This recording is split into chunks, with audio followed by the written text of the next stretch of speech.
So this video is about the forms of family based on different type of authorities और structures. तो आइए शुरू करते हैं आज की वीडियो के साथ. वीडियो एंड तक देखिएगा ताकि आपको सारी चीज़ें समझ में आ जाएं. So the first form of family is based on marriage practices. ठीक है, मोनोगेमस यानी कि एक विवाह आप कह सकते हैं. One man marries one woman at a time. Both are prohibited to have any extra marital relationship. ठीक है, तो कोई भी पर्सन है तो उनको अनुमति है, केवल अगर वो फीमेल है तो उनको केवल एक पर्सन से ही शादी करने की अनुमति है. वो एक्स्ट्रा मैरिटल अफेयर्स नहीं रख सकती हैं, प्रोहिबिटेड होता है. और यही सेम चीज़ अप्लाई होती है मेल्स के लिए. दूसरा है पॉलीगैमस. ठीक है, बहुविवाह आप कह सकते हैं. अब इसमें भी दो टाइप्स हैं. Polyandrous one wife many husband, यानी कि एक अगर लेडी हैं वो उनके कई सारे हस्बैंड्स होते हैं, 2-3. ठीक है, तो वो पॉलीएंड्रस होता है. दूसरा है पॉलीगाइनस, जिसमें आता है वन हस्बैंड मैनी वाइफ्स, यानी कि एक मेल पर्सन है और उसकी कई वाइफ्स हैं, 1, 2, 3 जितनी भी हो सकती हैं. ठीक है, तो ये दो टाइप्स थे किस पे based on the basis of marriage practices, monogamous, polygamous. और पॉलीगैमस के दो टाइप्स, पॉलीएंड्रस और पॉलीगाइनस. इसके बाद है on the basis of authority, patriarchal family यानी कि पितृसत्तात्मक परिवार. अब इसमें क्या है, male head possessed of inclusive powers when the father dies the headship goes to the eldest son. यानी कि इसमें जो मेल हेड होता है फैमिली का, आपके दादाजी हो सकते हैं, आपके फादर हो सकते हैं. जो मुखिया होता है घर का वो कौन होता है, मेल मेंबर होता है. ठीक है, और अगर उसकी डेथ हो जाती है तो उसके बाद उससे सेकंड जो हेड होता है, जैसे आपके ग्रैंडफादर हुए उसके बाद आपके फादर की पोजीशन आती है, या आपके फादर के कोई बड़े भाई हैं, जॉइंट फैमिली है तो उनकी पोजीशन आ जाएगी. वो फिर पूरी फैमिली को हेड करेंगे. मैट्रियार्कल फैमिली यानी कि मातृसत्तात्मक परिवार. इसमें क्या, the authority is vested in the woman head of the family specially to the wife और the mother with the male being subordinated. यानी कि इसमें जस्ट उसका अपोजिट, कि जो फैमिली का हेड मेंबर होंगी वो या तो वाइफ होगी या फिर मदर होंगी, जो उस फैमिली को हेड करेंगी. जो भी डिसीजंस लेंगी फैमिली के लिए वो मदर या फिर वाइफ यानी कि फीमेल मेंबर, फीमेल हेड ही लेंगी. थर्ड दिया हुआ है on the basis of residence. First है मैट्रिलोकल, सेकेंड है पैट्रिलोकल. यानी कि husband goes to live in the house of wife. यहाँ पे मिसिंग है वाइफ, आप ऐड कर लेना. तो जो ऐसी फैमिलीज जिसमें शादी के बाद जो हस्बैंड है वो वाइफ के साथ उसके घर पे जाकर रहता है, वो मैट्रिलोकल फैमिलीज होती हैं.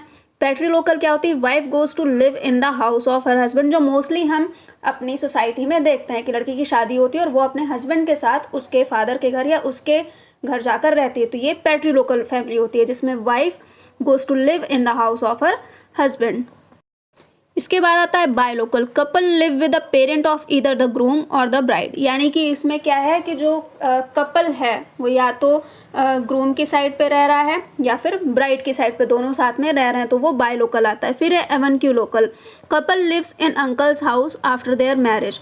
फिर लास्ट आता है neolocal, couple stays in complete new residence. यानी कि ना तो ब्राइड जाती है ग्रूम की फैमिली के साथ रहने के लिए, ना तो ग्रूम जाता है ब्राइड की फैमिली के साथ रहने के लिए. उनका एक अपना अलग से घर होता है जहाँ पर कपल साथ में रहते हैं. अब इसमें मेन हमको पढ़ना है मैट्रिलोकल, पैट्रिलोकल और न्यूलोकल. बायलोकल और एवेन्क्यूलोकल हर जगह नहीं पूछा जाता है. इसके बाद आता है on the basis of ancestry, यानी कि वंशावली के आधार पर फैमिली के क्या क्या टाइप्स दिए हुए हैं.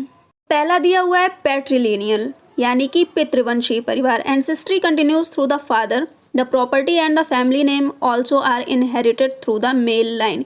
यानी कि आपके परिवार का जो नाम है, प्रॉपर्टी है, ये सारी चीज़ें जो आगे बढ़ाने का क्रम होता है वो फादर के थ्रू होता है. यानी कि आपका जो वंश आगे बढ़ाने का क्रम होता है, वंश का नाम आगे बढ़ाने का क्रम होता है, ये फादर के थ्रू होता है. फिर है मैट्रिलिनियल फैमिली, इसका जस्ट अपोजिट होता है वो, कि जो वंश को आगे बढ़ाने का काम होता है ना, जो कंटिन्यूटी मेंटेन करने की बात आती है वो मदर के थ्रू होती है. और these type of families are prevalent among the people of Malabar.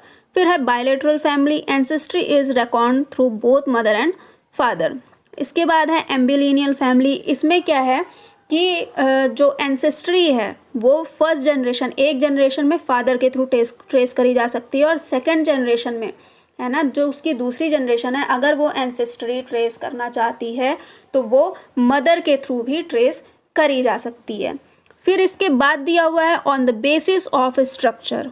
So on the basis of structure, first one we have nuclear family. It is also called elementary family, composed of a husband, wife and their unmarried children. यानी कि ये छोटा परिवार होता है, इसमें क्या क्या चीज़ें कौन कौन लोग होते हैं, हस्बैंड, वाइफ और उनके अनमैरिड बच्चे होते हैं। The children leave the paternal house as soon as they are married. और जैसे ही उन बच्चों की शादी होती है वो अपने जो पिता का घर है उसको छोड़ देते हैं और अपना खुद का घर या उनको जहाँ भी रहना होता है वहाँ रहना शुरू कर देते हैं। और अब हम कुछ कैरेक्टरिस्टिक्स की बात करें न्यूक्लियर फैमिली के, तो इसमें क्या होता है, मोर फ्रीडम, यानी कि ज़्यादा से ज़्यादा लोगों को फ्रीडम मिल जाती है, इंडिपेंडेंट होते हैं लोग, ठीक है। क्वेरल्स कम होते हैं फैमिलीज़ में, लोगों के बीच में बॉन्डिंग अच्छी होती है, पेरेंट और बच्चों के बीच में और पेरेंट्स के बीच में भी। किड्स प्रेफरेंस, यानी कि बच्चों को ज़्यादा प्रेफरेंस मिलती है न्यूक्लियर फैमिलीज़ में। इसके कुछ सब टाइप्स भी होते हैं जिसमें विडो इंक्लूडेड होती हैं, ठीक है, या फिर अनमैरिड सिस्टर या ब्रदर इंक्लूडेड होते हैं। जॉइंट फैमिली की अगर हम बात करें तो members of a unilineal descent group live together with their spouses and offspring in one homestead. यानी कि यूनिलिनियल का मतलब है कि एक ही वंश में, जैसे आपकी मदर हैं, फादर हैं, तो आपके या तो फादर की ही फैमिली हो या फिर आपके मदर की ही फैमिली हो, यानी कि आपकी मदर, आपके मामा, आपकी मासी, नानी, नाना, या फिर आपके पापा, आपके अंकल, आपके भाई बहन, आपके कजिन्स, है ना, आपके दादा दादी, तो ये ठीक है, या तो ऐसे हो। एक्सटेंडेड फैमिली में और जॉइंट फैमिली में केवल इतना डिफरेंस है कि एक्सटेंडेड फैमिली में ये सारे लोग इंक्लूडेड होते हैं, आपके अंकल, आंट, आपकी, ठीक है, कजिन सारे इंक्लूडेड होते हैं। और जॉइंट फैमिली में केवल ये है कि जो बच्चे होते हैं वो शादी के बाद अपनी वाइफ को वहीं ला कर रहते हैं, जाते नहीं हैं छोड़कर, ठीक है, अपने पैटर्नल हाउस को छोड़कर नहीं जाते। इसके बाद on the basis of blood relationship, पहला है कॉन्सेंग्युइन फैमिली, रक्त संबंधों के आधार पर जो परिवार होता है वो कॉन्सेंग्युइन फैमिली होता है। इसमें आपके चाचा, चाची, दादा, दादी, ये सारे लोग आते हैं। कॉन्जुगल फैमिली, यानी कि जिसका बेसिस मैरिज होता है, यानी कि शादी के आधार पर, विवाह के आधार पर जो फैमिली बनी होती है वो कॉन्जुगल फैमिली होती है। ये छोटी होती है और based on marriage. Next we have is on the basis of in group and out group, यानी कि अंतर समूह और बाह्य समूह के आधार पर। Endogamous family is one which consist of husband and wife who belong to same group, यानी कि एक ग्रुप है और उसी सेम ग्रुप से दोनों बिलोंग करते हैं, तो वो एंडोगैमस फैमिली है।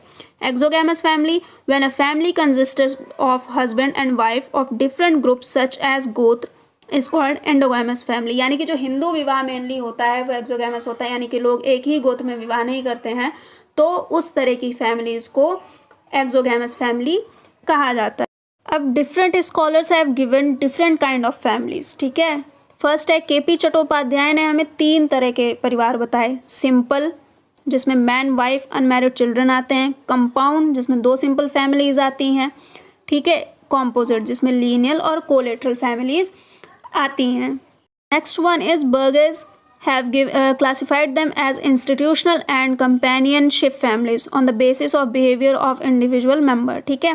इन द फॉर्मर फैमिली, यानी कि इंस्टीट्यूशनल फैमिली में उन्होंने बताया कि the behaviour of the member is controlled by mores and public opinion, while in the latter family behavior arises from mutual affection and consensus. Next one is Zimmerman has classified them as trustee, where member have to conform to family norms and they have no individual rights, यानी कि अपना कोई personal view आप नहीं रख सकते हैं, अपना कोई आपका अधिकार नहीं है। जो जैसे ही फैमिली आगे बढ़ रही है, जो फैमिली के नॉर्म्स हैं, जो चीज़ें चलती चली आ रही हैं, आपको वो मानने पड़ेंगे। Next is atomistic family, each member can make their own choices and domestic, यानी कि intermediate type between trustee and atomistic. इसके बाद है Ram Ahuja has introduce the concept of pheasant family which in structure and functioning is a nuclear family separated from the paternal family, यानी कि हमने ये nuclear family में पढ़ा था कि क्या होता है कि एक टाइम के बाद, शादी होने के बाद बच्चे अपना पैटर्नल फैमिली छोड़ देते हैं, तो छोड़ने के बाद जो वो अलग अपनी एक फैमिली बनाते हैं उसको राम आहूजा ने नाम दिया था फिजेंट फैमिली का। So that's it for today's video. I hope कि सारे पॉइंट्स मैंने कवर अप कर लिए होंगे। अगर कुछ छूट रहा है तो आप प्लीज़ कमेंट बॉक्स में कमेंट करके बताइएगा। लाइक, शेयर और सब्सक्राइब करना मत भूलिएगा और बेल आइकन को भी प्रेस कर दीजिएगा।